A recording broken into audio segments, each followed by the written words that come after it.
Bom dia, boa tarde, boa noite e boas-vindas ao Leadercast Business. Em parceria com a Andave, Associação Nacional dos Distribuidores de Insumos Agrícolas e Veterinários, ouvimos diversas vozes do agronegócio durante o Congresso Andave de 2024. Neste episódio, recebemos Marcos Fava Neves, o Doutor Agro, para uma conversa fascinante sobre os riscos e oportunidades do agro brasileiro, assim como o desafio de aproximar a academia e a ciência das demandas do mercado.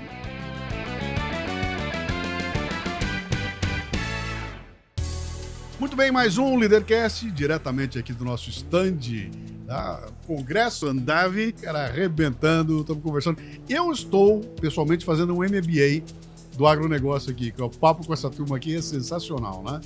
Nosso convidado agora vai começar respondendo 3 perguntas, que são as únicas que você não pode errar. O resto pode chutar à vontade, as 3 tem que ser na lata, tá? Seu nome e sua idade, o que é que você faz? Ué, moleza, né? Deixa eu ver se eu lembro, né? Porque eu tô ficando com idade, já não tá vindo muito mais. Eu sou Marcos Fava Neves, engenheiro agrônomo de formação, fiz pós-graduação em estratégia empresarial na Universidade de São Paulo, pude já morar na França, na Holanda, na minha formação.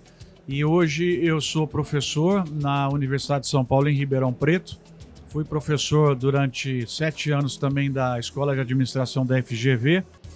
E montamos uma escola recentemente em Ribeirão Preto para formar a turma para o agronegócio chamada Harvard Agribusiness School. Então sou um misto aí de professor, escritor, empresário, empreendedor, palestrante.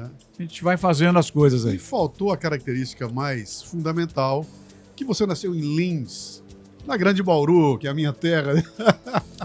Pois é, portanto, porta-porco tá no nosso sangue, não é isso aí? Eu sou linense, apesar que eu nunca vivi em Lins, né? Lins é uma cidade que mora no meu coração. Nasci na Santa Casa de Lins há uns 20 anos, 22 anos mais ou menos. Só isso, tá bom. Eu também, eu nasci há 40 quilos atrás.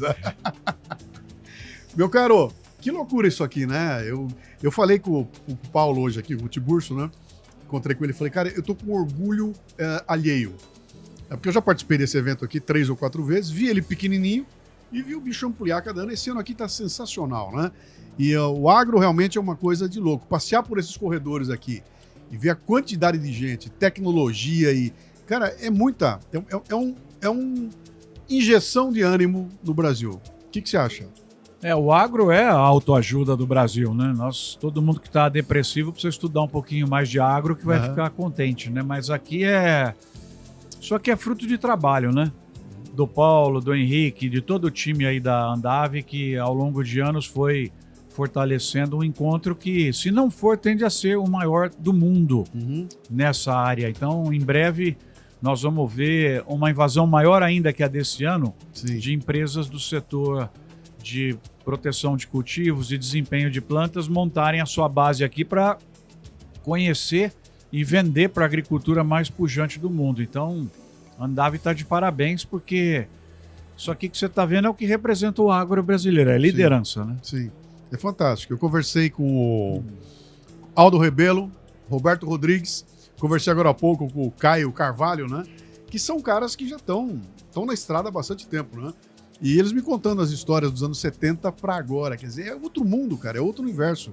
Eu vim aqui para ver cara pilotando drone para um sujeito que estava preocupado em brigar com as onças nos anos 70. Quer dizer, é uma evolução fenomenal, né?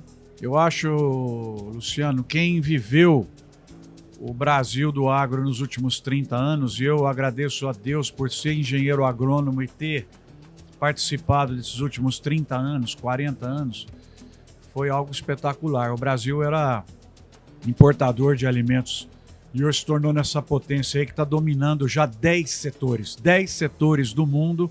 O Brasil é líder, né? E é a fábrica de comida do planeta, como provavelmente nosso professor e ministro Roberto Rodrigues falou, é o vendedor da paz mundial, porque se você entrega comida, você está entregando paz. E é realmente incrível o que nós conseguimos fazer. Eu gravei recentemente uma entrevista que saiu numa revista especial sobre o agro, que eu dizia o seguinte: O agro brasileiro está para o mundo como o Real Madrid está para o futebol. Né?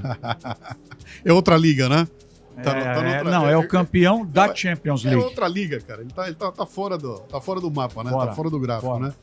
Me fala uma coisa, você que tem essa experiência, já andou por todo lado aí. Por que a gente consegue ter uma ilha de eficiência no agro e não repete esse modelo para as outras áreas do Brasil? Por que nossa indústria ficou capenga? Por que esse desbalanço tão grande, cara? Você tem setores da indústria que são classe mundial também, né? Por exemplo, a Embraer, Tramontina, Gerdau, tem uma série de empresas. Às vezes a gente fala da indústria sem os nossos orgulhos também, né? Mas aí são empresas. Não são setores. No agro a diferença é que são setores. É o setor de cana que é o melhor do mundo, é o melhor fabricante de açúcar, é o setor de soja, é o setor de algodão. Não é? E aí eu acho que tem um conjunto muito grande. Primeiro, as pessoas que você teve a chance de entrevistar aqui e viu o nível delas, né? Sim. Segundo ponto, os recursos que o Brasil tem comparativos, de vantagem em relação a outros países, como a questão do clima, do solo, do volume de água. Isso é um ponto diferencial, né? E o que se fez com esses recursos também, em termos de competitividade, é muito importante. E acho que um dos pontos que mais nos levou aonde estamos foi a exposição ao mercado internacional. Você tem nessa indústria pouquíssima proteção. Ela precisaria mais um pouco, porque é uma fábrica a céu aberto, né? Tem muitas coisas que você não tem controle.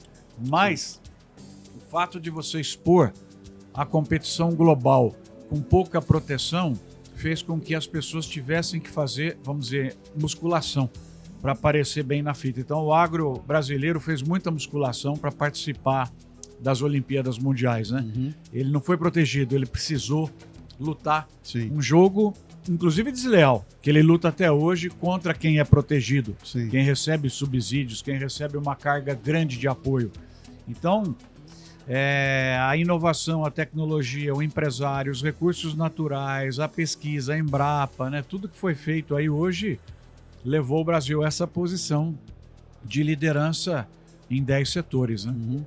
É sensacional. As conversas que eu tive aqui me deixam muito claro, né? Houve alguns visionários há 30, 40 anos atrás, 50 anos atrás, né? Que elaboraram um plano estratégico e o setor grudou nesse plano. Ele não foi um plano que mudou a cada 4 anos, né? Se montou um plano, se começou a construir algo que foi...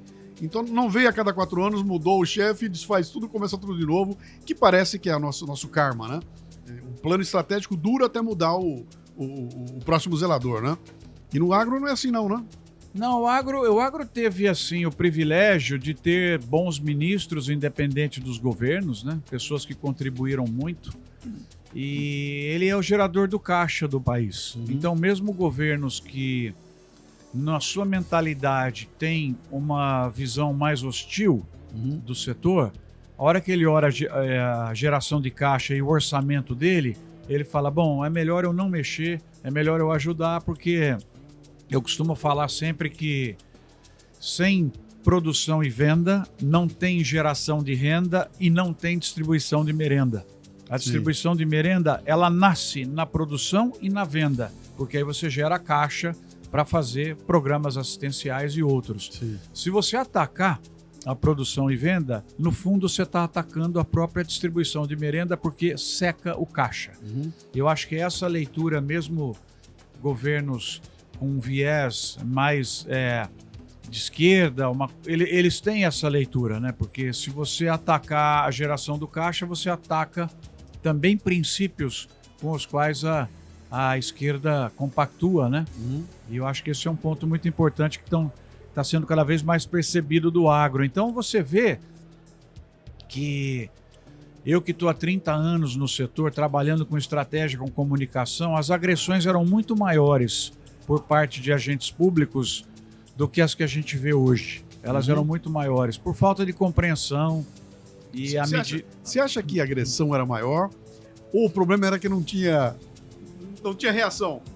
O agro apanhava e não falava nada. Hoje em dia a gente vê muita reação do agro, né? Hoje você tem que tomar mais cuidado, né? Porque se você agredir, você vai ser massacrado nas mídias sociais, você vai ser processado, né? Nós tivemos recentemente um caso aí de um artista da Globo que cometeu uma infelicidade em relação à cadeia do leite. Ele tomou processo, ele precisou voltar atrás, né? Sim. Antes não, antes você apanhava e você falou, deixava. Passava batido, né? Hoje a força do agro é muito grande na representação política, no Congresso Nacional, nos influenciadores. Então a reação acontece hoje. As pessoas estão com mais medo de atacar porque não vai ficar em branco, né? Sim, esse é o ponto. Eu vi o trabalho do pessoal de olho no material escolar, que está entrando agora onde a gente não chegava, né? Me permita falar, gente, eu não sou do agro, mas nesse momento aqui eu sou desde nascido, né? Na cultura, cara. Tratar da questão cultural, ir lá na base toda e falar, olha aqui, ó, o que você está ouvindo aí, eu não vou dizer pra você que é mentira não, tá? Mas vou te mostrar o outro lado. E aí você entende qual é o lado que realmente é o que vale, né? Não, mas tem muita mentira também, que eles pegaram aí, eu vi os materiais, ajudei, né? O De Olho no Material Escolar é uma iniciativa nascida da sociedade civil. Sim. Sociedade civil que se viu, né? Chocada com o que estava sendo ensinado nas aulas do ensino médio, principalmente professores de história, geografia, com uma visão completamente distorcida, né? Desatualizada. Costumava dizer assim, que a pessoa estava no tempo do carburador. Sim. E achando que aquilo ainda precisava ser regulado, que ele tem chance nos automóveis atuais, né? E aí o De Olho no Material Escolar surgiu para neutralizar os documentos, os materiais, os livros e tentar trazer esses professores para uma realidade. Então, é um trabalho que está tendo um impulso incrível. E a gente tem esse problema no Brasil hoje, o empreendedorismo, a visão, Luciano, de construir a sua vida com o seu próprio esforço, ela foi um pouco deturpada, né? E hoje você tem uma geração, porque você esqueceu de ficar olhando para a educação, você tem uma geração hoje que acha que você tem direito à colheita sem o plantio, que acha que você tem direito à distribuição da merenda sem ajudar na produção e na venda. Isso foi um erro nosso. Eu acho que hoje você tem parte da educação no Brasil deteriorando a capacidade das pessoas, por incrível que possa parecer. Se você der mais orçamento, vai deteriorar mais. Então, o que precisa é uma mudança do mindset em relação ao empreendedorismo. Nós temos que formar jovens que sejam locomotivas, porque vagão está cheio. E precisa formar gente para ajudar a carregar, nós precisamos formar gente para ajudar a pagar o condomínio. Né? E não essa mentalidade de que você tem direito. Não, senão uma sociedade não se forma. Né? Então, esse viés da vontade de trabalhar e de construir o que vai ser seu é uma coisa que precisa voltar. Meu pai morou em 77, 78, eu tinha 10 anos de idade, né? Meu pai estava fazendo lá o pós-doutorado dele nos Estados Unidos, na Universidade de Purdue, na qual eu sou vinculado, em Indiana. Eu fui entregador de jornais em 77, 78, eu tinha 10 anos de idade. Eu mostro nas palestras as fotografias, né? Um slide, 1h30 por dia, não me fazia mal nenhum. Ganhei muito dinheiro. O americano dá muito tip, né? Muita gorjeta. E ganhei bastante, aprendi responsabilidade, horário. E hoje eu acho que falta muito isso para a nossa geração, mas o comprometimento, sabe? Se você botar teu filho de 10 anos para fazer isso aqui no Brasil, você vai preso. Entendeu? Você vai preso. Uma completa inversão de valores, né? Qual que é o problema de um jovenzinho trabalhar uma hora por dia? O moleque receber um pagamento no final da semana e perceber que aquilo é fruto do trabalho dele, que se ele não aparecer para trabalhar, vai ter gente que vai ficar pendurada por ter responsabilidade. Cara, isso é uma escola, né? Eu fiz assim também. Eles não têm disciplina. Eles não têm disciplina. Disciplina você adquire quando você tem que cumprir o horário, fazer um determinado esforço e fazer uma entrega. Eles não têm disciplina. E aí o que eu estou dizendo, talvez esse seja um dos piores problemas hoje do Brasil e está se traduzindo na questão da mão de obra. Então, eu viajo o país todo. Nós contaminamos um pouco a nossa educação para que você tenha um mindset vitimista e não empreendedor. E hoje, talvez, o principal problema do Brasil para conseguir conquistar todo o resultado que a gente terá por conta da demanda mundial, que vai crescer muito nos próximos 10 anos, é a questão de mão de obra. Sim. Nós temos no Brasil hoje um problema de quantidade, qualidade e vontade de trabalhar. Sim, sim. E um mindset que não deixa a pessoa procurar o trabalho e ter a sua carteira assinada, porque ela tem uma proteção. Uhum. E aí eu vou só te dar um número, que as pessoas que estão nos ouvindo aí vão ficar chocadas. O Brasil é líder mundial na produção e na venda de carne de frango. Nós temos hoje já 1/3 da carne de frango que o mundo compra, 1/3 vem do Brasil, vai para 40% daqui a 10 anos. O setor de suínos vai para 20% do que o mundo compra de carne vem do Brasil. Nos frigoríficos do Brasil, que é mão de obra intensiva, tem 20 mil posições de trabalho em aberto. Em aberto? Em aberto, aguardando. O setor de bioenergia também, acabamos agora um projeto para eles, do Mato Grosso do Sul. Um monte de posições em aberto nas usinas. Cara, e tem gente fora com o discurso de que o agronegócio não cria emprego, cara. Não. Que é mão de obra não... Ele que não cria leitura, né? Cara, que doideira isso. Você tá falando um negócio importante aí que tá...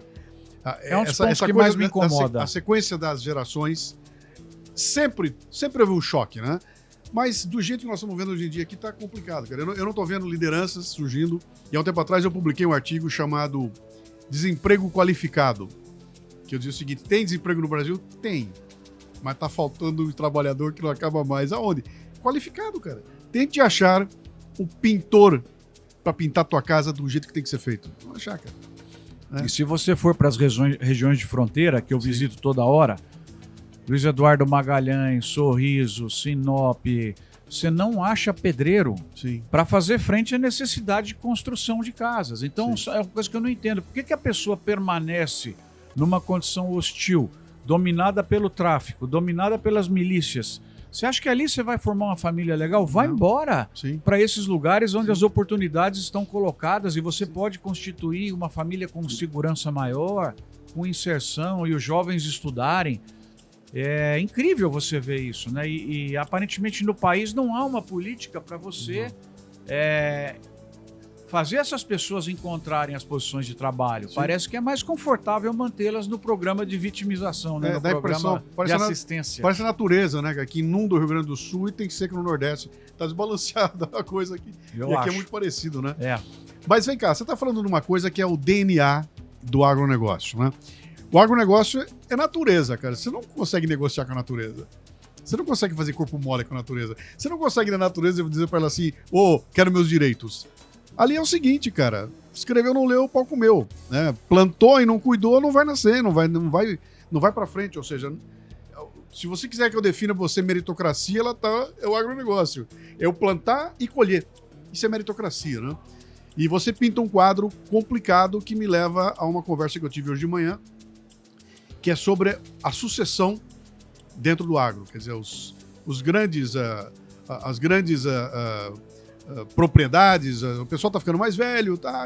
Agora há pouco eu bati um papo com o Gustavo Espadotti, da Embrapa. Ele estava dizendo para mim de uma pesquisa que eles fizeram que mostrou que começou a reverter a curva de idade está começando a cair. Então a idade média hoje é 50 anos, o que indica que o Brasil tem talvez a idade média mais baixa do mundo. Se for na Europa, é 70 anos de idade, a idade média dos caras que estão cuidando lá. Aqui é 50, né? Mas tem uma garotada nova, que não tá afim de passar os perrengues que o pai passou. A mãe passou, né? Eles estão afim de pegar o seu celular, gravar alguma coisa aqui. Como é que nós vamos abastecer de mão de obra esse buraco negro de consumo de mão de obra que é o agronegócio, cara? Você tem que mudar o mindset de toda a educação, inclusive das universidades. Um perfil mais empreendedor, um perfil onde o professor esteja mais ligado ao problema real, ao setor privado. Mas é ainda um ponto positivo, eu acho, do Brasil, porque a gente tem acompanhado muitos processos de sucessão nas fazendas e você sempre tem um ou outro filho que quer voltar, que fez um curso técnico, que fez uma agronomia, uma medicina veterinária, zootecnia, diferentemente dos Estados Unidos, onde eu vejo o maior problema de sucessão. E eu costumo brincar nas palestras que eu faço, né? Aqui no Brasil sempre tem uma molecada junto com o pessoal mais velho. Nos Estados Unidos eu É o que você falou, 60, 65 anos. Eu faço uma brincadeira que quando eu estou na Europa, parece que eles saíram do cemitério, estão ali e voltam logo após, né? Com todo o respeito. Mas apesar da gente ter uma mentalidade em parte da nossa juventude que precisa descontaminar, você tem uma parte que continua sendo muito boa, empreendedora, e que está voltando para trazer o digital, a tecnologia, para o pai que sabe tudo de negociação, né, de compra, de venda, de culturas. E eu acho que esse casamento é muito salutar e eu vejo ele acontecer mais no Brasil. Tem uma característica no Brasil interessante também, que é um fosso que separa a academia do mundo real, né? A academia não gosta dos negócios. Você vai nos Estados Unidos, eu trabalhei numa empresa norte-americana gigantesca que tinha convênios com todas as universidades, cara. O laboratório de teste dos caras era dentro da universidade. E ali era uma troca diária, o mundo dos negócios com a universidade. Aqui no Brasil, um não gosta do outro. Eu tentei uma vez fazer doação de peças. Eu não consegui doar. Eu não consegui doar para os caras, pra você ter uma ideia, né? E você tem uma história legal na tua carreira, que você esteve dos dois lados, né? Você teve como executivo, como empreendedor e também no universo universitário, né? Como é que você enxerga esse fosso aí, cara? Eu continuo, né? Eu, ano que vem, vou completar 30 anos de professor na Universidade de São Paulo, que é uma universidade admirável, tem muitos problemas, né? E como todas, mas ainda é a nossa melhor e ainda está em rankings importantes mundiais. Mas ela também precisa de uma revisão do seu modus operandi. Por exemplo, um professor, para conseguir fazer um projeto para o setor privado, ele tem muitas dificuldades no contrato de trabalho dele. Então, nós deveríamos fazer o contrário, estimular, falar, olha, seu contrato, mas você tem um dia garantido que você pode, inclusive, ser um empresário. Eu acho que precisava flexibilizar muito disso e premiar os professores pela sua produção científica, mas também pelo seu impacto no mercado, pela capacidade geradora de recursos que ele tem, por onde ele colocou os alunos que estudaram com ele, sabe, que posições que esses alunos ocupam.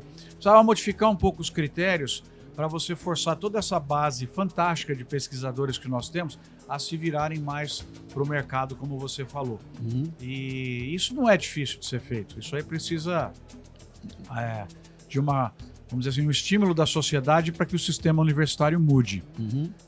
Tem muita gente muito boa, eu posso dizer isso para você, muita gente muito boa. E eu sou tempo parcial, né? Por isso que eu posso empreender.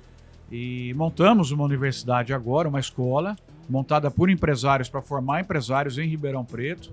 Praticamente 100% dos nossos alunos são filhos de produtores rurais, para fazer uma administração totalmente voltada para o agronegócio. E eu percebo muito isso, sabe? Não é difícil de resolver, mas você tem às vezes uma carga ideológica, uma acomodação, que é uma palavra terrível isso, né? Uma acomodação que faz com que as pessoas permaneçam onde estão porque está confortável, né? Mas o output, que é o resultado, a juventude, ela precisava receber um ensino de melhor engajamento e um pouco mais de qualidade também, não que ele não tenha qualidade, mas o engajamento e fazer o que é necessário, né? Costumo sempre falar assim, quem manda é a demanda.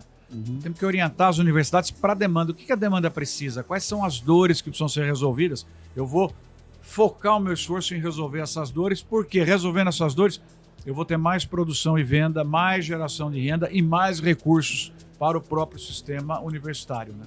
Você acaba de contar a história da Embrapa, que eu acabo de ouvir aqui, Gustavo. Exatamente, os caras juntam. Onde é que estão os problemas, cara? Deixa eu conversar com o mercado. Onde pega? Eu tenho um problema de financiamento, eu tenho problema. E ele fala, cara, ao se mapear os problemas, a gente viu aqueles que dava para resolver, os que não tinham o que fazer, deixa de lado, e vamos para cima dos que dá para resolver. Quando eu vejo alguém que nem o Gustavo, que é uma jovem mente brilhante, eu penso assim comigo, Deus permita que ele fique na Embrapa. Só para você entender o medo que eu tenho que o setor privado leve ou alguma organização de fora leve, né? Mas a própria Embrapa também carece de modernização. Apesar de todo o esforço que eles estão fazendo, precisava virar em direção ao mercado de forma definitiva, sabe? Integrar fortemente mesmo. Pegar os melhores modelos mundiais de integração e fazer a gente superá-los. Exalc. Eu sou de lá, né? Então e aí, Exalc? muito carinho, muito orgulho. É um campus maravilhoso, né? Uma escola com uma tradição fantástica e é top 5, né? No mundo. Mesmo com todos os problemas que a gente tem, com talentos que ela perdeu, né? Com as aposentadorias, muitas reposições que foram feitas de professores pela pouca atratividade do salário. Sim. E pelo pouco status hoje, né? Se comparar o que é você hoje ser um professor da USP e o que era ser 30 anos atrás perante a sociedade, houve uma deterioração, né? Lamentavelmente, a universidade como um todo se vinculou muito à questão ideológica e se vinculou muito a produções que chocaram a sociedade e isso, de certa maneira, deteriorou um pouco a marca, a imagem, né? Mas a Exalc tem uma excelência mundial, né? Ela joga na Champions League, né? Sim, ela tá em primeira linha. Legal. Cara, falar do agro é um negócio assim, para mim é muito... Tenho muito carinho por ele. Eu não sou, te falei, eu não sou do agro. Eu caí no agro por acaso. Eu fazia palestras, muita palestra pro agro. Fui fazer o circuito da ProSoja, mergulhei no intestino do agro durante 21 dias. Voltei com a cabeça virada, né? Vira qualquer Aí cabeça. falei, cara, eu não vou admitir ouvir os absurdos que eu escuto aqui impunemente. Bom, como eu tô na cidade, eu vou pegar o papel de contar pra esses caras que eles estão errados. E aí comecei a fazer meus podcasts, comecei a contar do agro, embora eu não seja um cara do agro, né? E trombei com um problema cultural brutal, cara. Você faz um post dando uma boa notícia, embaixo dele entra um mundo de comentário dizendo que não é nada disso, do veneno. Você fala, cara, tem um problema cultural. Isso é uma ignorância brutal. Quando você visita, entra dentro do assunto, você deixa de ser ignorante, né? Você fala, cara, pera um pouquinho, mas é assim? É. Ninguém te contou? Não, ninguém me contou. Eu tô fazendo minha cabeça pelo que eu vi na Rede Globo lá, né? Que meteu a boca. Então, cara, a briga cultural é noutra liga também, né? É noutro espaço. Não importa muito a tua competência técnica quando a discussão é na cultura, né? Eu costumo dizer o seguinte, aí eu vou convidar quem está nos ouvindo, né, para entrar lá no meu Instagram, é o Dr. Agro, e eu tenho, nos últimos anos, desenvolvi uma amizade com uma pessoa fantástica, Doni Denútil, que foi da Globo, apresentador de todos os jornais, e é hoje um papa aí da comunicação, e a gente tem um trabalho juntos já de 4 anos, acabamos ficando amigos. Gravamos um podcast e ele tirou um pedacinho entre a virada de 23 para 24, e esse pedacinho tem hoje mais de 5 milhões de visualizações, né? E as pessoas provavelmente viram que ele é um filminho de 1 minuto que ele vira para mim e fala, mas qual é o tamanho do agro? Aí eu começo a falar tal. Se você entrar e no meu Instagram, ele tá lá em cima, a pessoa consegue achar e por curiosidade, entre e veja o tanto de ofensas que nós recebemos. Sim. Nós só estamos falando coisa boa, só coisa de orgulho do Brasil, que a gente ocupa metade do mercado mundial de açúcar, 2/3 do mercado da soja, que exporta tanto, que traz tanto, que gera tanto de emprego, tanto de imposto. Uns 20% dos comentários são ofensas. Sim. Que são ligadas a 2 aspectos principais. A ignorância, Sim. que aí você corrige, e a doença ideológica. Aí não adianta perder o seu tempo. A ignorância é o burro e o canalha. Com boa informação, a ignorância aqui não é no sentido de ofender a pessoa, é que ela não conhece. Sabe. Sim. Então, se você explicar, por exemplo, que um defensivo novo, primeiro que precisa de defensivo, que o produtor não quer jogar um negócio que custa R$1.000 no hectare, ele não é tonto. Por que ele vai jogar? Porque senão a praga vai comer a comida que é nossa. Sim. E se você explicar que o defensivo novo é melhor do que o antigo, e quando o Brasil aprova novas moléculas, é bom para ele. É como o carro novo, o carro híbrido, vis-a-vis o Maverick, o Landau, que consumiam aquele combustível enorme, não tinham segurança. Então, quando você explica, e aí que está o nosso desafio, é explicar de uma forma simples. Estou tentando fazer isso, nós vamos colocar um livro novo agora, justamente simples, para todo mundo poder ler, né, que ele vai chamar justamente o que é o agro, vai ser gratuito, vai ser lançado em agosto, né? E agora, aquele que tem uma patologia ideológica, esse não adianta você falar, porque por mais que você tenha argumentos, ele tem mágoa, né? Ele tem algo que não vai corrigir, mesmo com a ciência e com a matemática. Então, em 30 anos, eu desisti eu respeito, eu escuto, eu tento fazer alguma linha de argumentação, mas para algumas pessoas eu saio. Não vou perder meu tempo, minha paciência e minha saúde. Né? E o problema é quando esses caras estão em posição de poder ou de influência. Eles estão lá em cima, aprovando uma legislação, aprovando uma lei, aprovando uma taxação. E aí o bicho pega, né? No Congresso Brasileiro tem muito dessas pessoas, né? Sim. São pessoas que você vê as postagens dela, não tem como acreditar que aquilo é possível de ser feito, né? Então, Sim.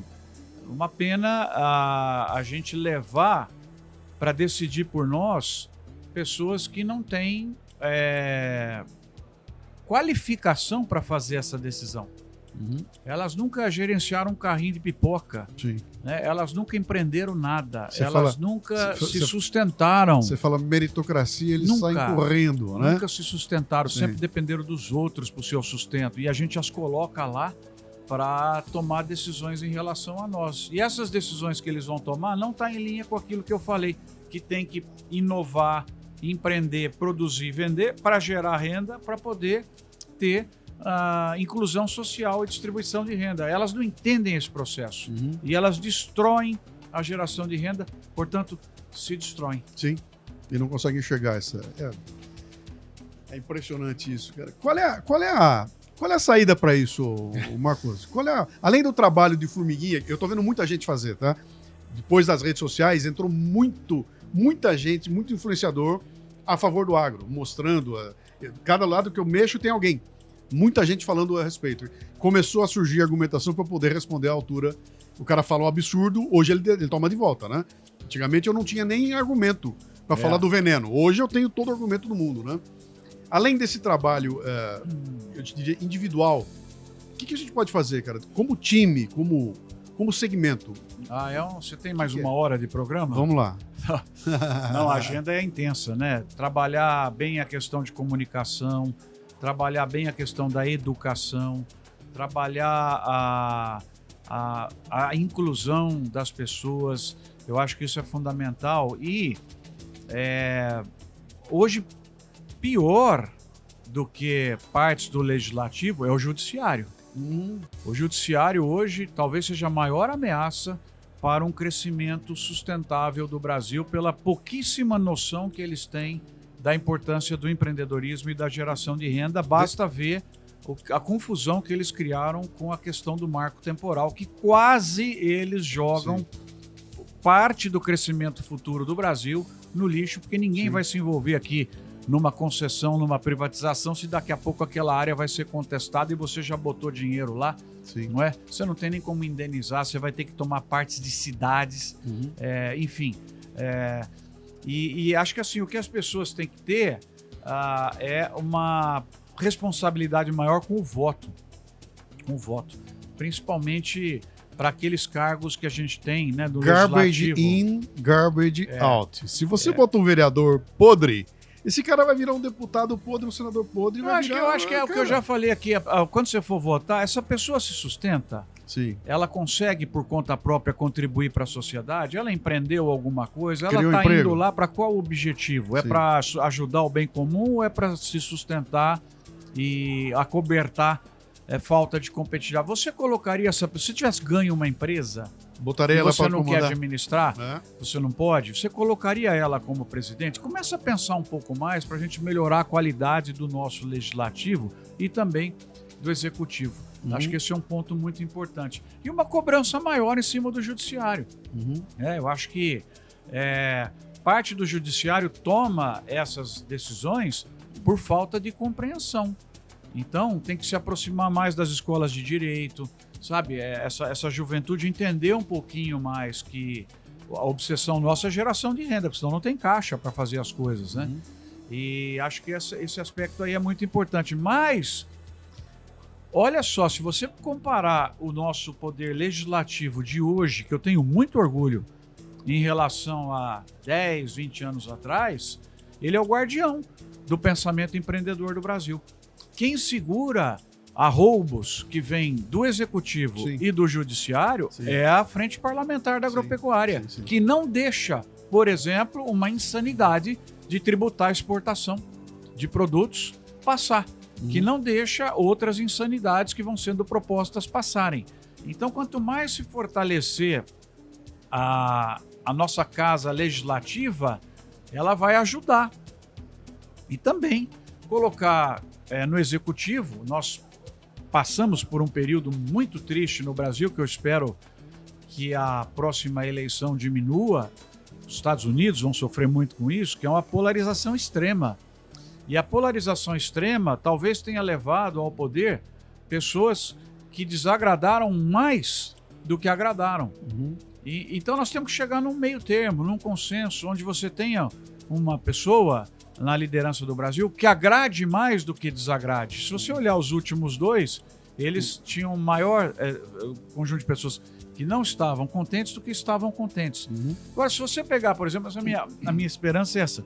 Você tem hoje no governo de estado, de muitos estados do Brasil, muitos, né? E aqui, sem distinção, Rio Grande do Sul, Santa Catarina, Paraná, São Paulo, Mato Grosso do Sul, Goiás, Minas Gerais, nomes que iriam muito bem como presidentes, teriam um consenso muito maior do que o que foi o Brasil das últimas gestões, todas, né? Então eu estou muito esperançoso que daqui 2 anos nós vamos ter uma eleição com uma polarização menor e candidatos que falem para maiorias mais consistentes, tanto com um viés mais de esquerda ou mais de direita, mas eu acho que a nossa qualidade não diria qualidade, porque não das pessoas, né? Mas eu tô dizendo do pensamento. Eu não quero nunca julgar uma pessoa, estou dizendo do gesto administrativo dela, do pensamento dela. Eu estou confiante que o Brasil vai entrar num rumo mais forte de empreendedorismo, de liberdade econômica, de menos Estado atravancando. Você vê, hoje cedo foi falado aqui, deputado Arnaldo Jardim e mais uma série de deputados com ampla maioria aprovaram o programa de combustíveis renováveis do Brasil, né? O Mover. Tá parado no Senado. Sim. Tá?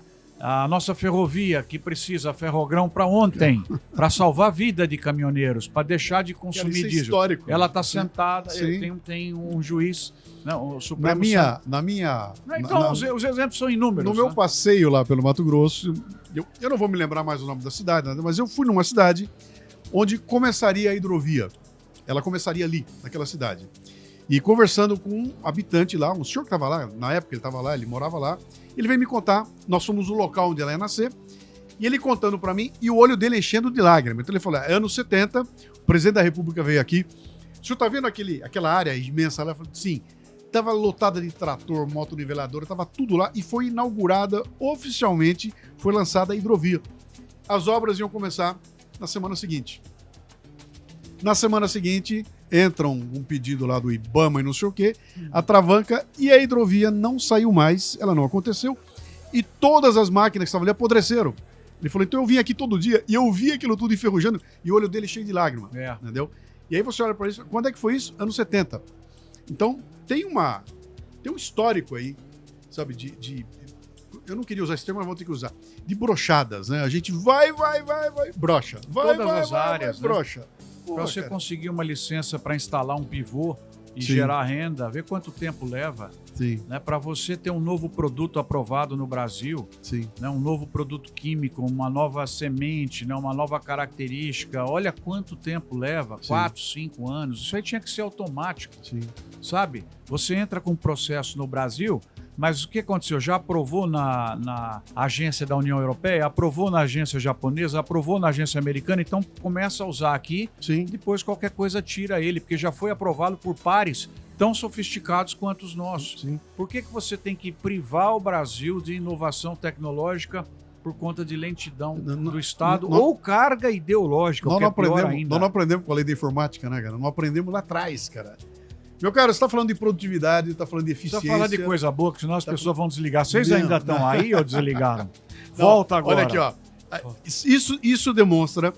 A gente sabe qual é o problema, ele está diagnosticado, a gente sabe onde o bicho pega, tem dinheiro para resolver, né? Tem gente capaz para fazer. Está faltando desatar um nó. E esse nó é político, meu cara. Está muito claro para mim. Tem um nó político que, enquanto a gente não resolver, Não vou ficar nessa briga aqui sem sentido. E a resolução se dá pelo diálogo, pela educação, pelo respeito e pela ciência, não é pela briga. Sim. Nós estamos muito contaminados com rotulagem de pessoas. Sim. E o não diálogo. Se você explicar adequadamente, você tem ampla maioria para promover as reformas que o Brasil precisa, porque as reformas que o Brasil precisa são para estimular a geração de renda, a inclusão de pessoas e o bem-estar social. Isso, se você conversar com calma e ver os pontos de convergência e tornar as decisões mais rápidas com prazos e executivas em todas as instâncias do nosso Estado, nós vamos melhorar o país. Esse caminho que a gente tomou nos últimos anos não é o melhor para a pessoa mais pobre se inserir e ter uma qualidade de vida melhor. Isso eu falo conhecendo. Perfeito. Quem quiser encontrar o Dr. Agro, como é que faz? @ É Doutor Agro mesmo, não é DR, né? Sim. Doutor Agro no Instagram e tem o canal do YouTube com mais de 300 vídeos Sim. colocados lá. Tudo que eu vejo no exterior, o que eu aprendo, eu coloco lá de graça para as pessoas, porque o meu papel é contribuir com a educação. O meu maior legado hoje, posso te falar, é ter contribuído com a formação de 2.000 administradores de empresas, ou administradoras de empresas, né? Imagina 2.000 pessoas que estão hoje aí nas organizações, eu ajudei a formar, fora outros tantos de agrônomos, e acho que a educação é alguma coisa que transforma a vida das pessoas, e a educação ajuda a gente a fazer aquilo que é mais importante na vida do outro, que é criar uma oportunidade para ele. É isso que nós precisamos. Eu vou dar o aval aqui, tá? Os canais dele têm conteúdo que presta. No meio dessa loucura toda que virou a internet, no canal dele tem conteúdo que presta, vale a pena. Marcos, obrigado pela visita, cara. Prazer, sensacional, viu? Muito obrigado bom aqui, você viu? de ter ficado até aí. Se ofendemos, desculpa, a gente é gente boa. Tamo junto.